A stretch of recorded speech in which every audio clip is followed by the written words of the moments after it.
एखाद्या संस्थेला पाणी देणं हा गुन्हा आहे का? अनेक संस्थांना पाणी दिलेलं आहे. तत्कालीन महाविकास आघाडी सरकारच्या निर्णयाचं राऊतांनी समर्थन केलंय. महाविकास आघाडीच्या काळात शिवनिका संस्थांना पाणी देण्याचा निर्णय झाला होता आणि त्या संदर्भात त्यांना प्रश्न विचारला असता त्यांनी त्या निर्णयाचं समर्थन केलेलं आहे.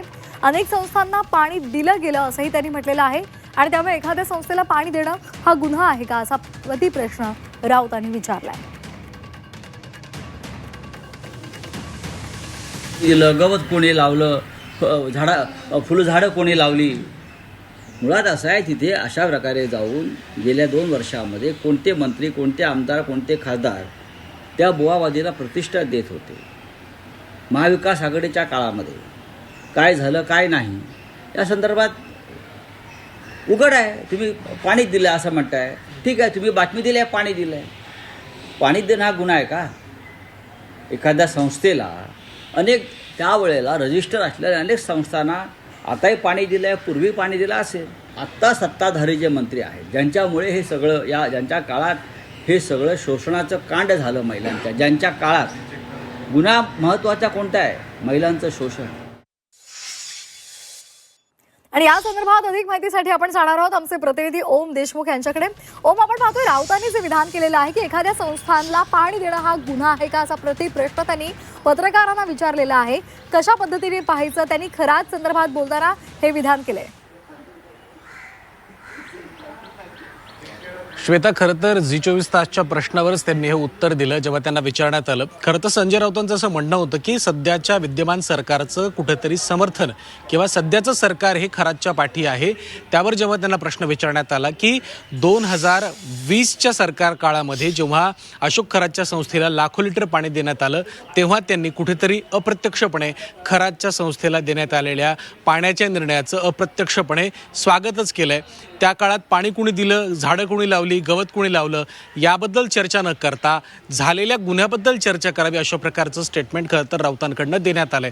त्यामुळे खऱ्या अर्थानं महाविकास आघाडी सरकार आणि पर्यायानं उद्धव ठाकरे सरकारच्या काळामध्ये जो निर्णय अशोक खरात. थोडंसं थांबवते. आपल्यासोबत भाजपचे माध्यम प्रमुख नवनाथ बन फोनच्या माध्यमातून जोडले गेलेले आहेत. आपण त्यांच्याकडून या संदर्भातली प्रतिक्रिया घेणार आहोत. नवनाथजी, आपण पाहतोय एखाद्या संस्थेला पाणी देणं हा गुन्हा आहे का अशा पद्धतीचं विधान राऊतांनी केलेलं आहे. एक प्रकारे त्यांनी महाविकास आघाडीच्या तत्कालीन निर्णयाचं समर्थन केलंय. काय आपली प्रतिक्रिया आहे? नाही, संजय राऊत या निर्णयाचं समर्थनच करणार, कारण संजय राऊतांनी या प्रकरणामध्ये दलाली घेतली आणि दलाली घेऊन भोंदू बाबा अशोक खरातच्या आश्रमाला पाणी देण्याचं काम संजय राऊत यांच्या माध्यमातून केलं. त्यामुळे असे जे दलाल लोक आहेत ते दलाल लोक अशा पद्धतीच्या व्यवहाराचं निश्चितपणे समर्थन करतील. कारण संजय राऊत असं म्हणतात की पाणी देणं काय गुन्हा आहे का? माझा संजय राऊतांना सवाल आहे की दुष्काळामध्ये शेतकऱ्यांना पाणी मिळत नव्हतं, दुष्काळामध्ये लोकांना पिण्यासाठी पाणी मिळत नव्हतं. अशा परिस्थितीमध्ये जवळपास 39 लाख लिटर पाणी त्या भोंदू बाबाला दिलं, हा गुन्हा नाहीये? जेव्हा शेतकरी मरत होता, शेतकऱ्यांकडे पाणी नव्हतं, त्यावेळेला दुष्काळाच्या परिस्थितीमध्ये तुम्ही भोंदू बाबाला पाणी देता. संजय राऊत, तुम्हाला लाज वाटली पाहिजे.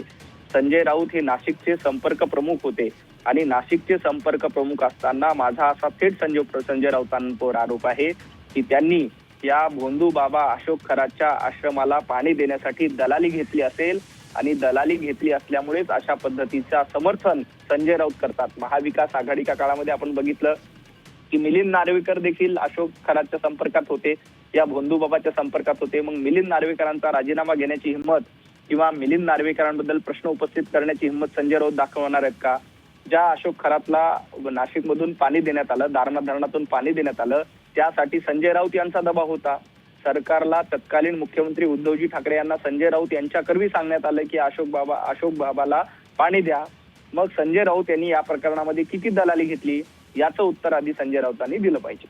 नवनाथजी, आपण थेट आरोप करताय की राऊतांनी या संदर्भात दलाली घेतलेली आहे. निश्चित संजय राऊत यांच्या सांगण्यावरूनच उद्धवजी ठाकरे यांनी भोंदू बाबा अशोक खरातच्या आश्रमाला पाणी दिलंय असा माझा थेट आरोप आहे. संजय राऊतांनी याचं उत्तर दिलं पाहिजे की संजय राऊत यांनी या प्रकरणामध्ये किती दलाली घेतली आणि त्या दलालीचे पैसे कुठे टाकले याचं उत्तर संजय राऊतांनी दिलं पाहिजे. अगदी धन्यवाद आपण दिलेल्या प्रतिक्रियेसाठी. तर आपण पाहतोय नवनाथ बन यांनी आरोप केलेला आहे की या संपूर्ण निर्णयामध्ये राऊतांनी दलाली घेतलेली आहे आणि त्यामुळे त्यांनी या संदर्भात उत्तर द्यावं असं त्यांनी राऊतांना इशारा देताना म्हटलेला आहे. तर महाविकास आघाडीच्या काळात ईशानेश्वर मंदिराला या संस्थानला पाणी दिलं गेलं आणि या संदर्भात राऊतांनी भाष्य केलं होतं आणि त्यांनी महाविकास आघाडीच्या तत्कालीन निर्णयाचं समर्थन केलं होतं. धन्यवाद ओम, दिलेल्या आपण सविस्तर माहितीसाठी.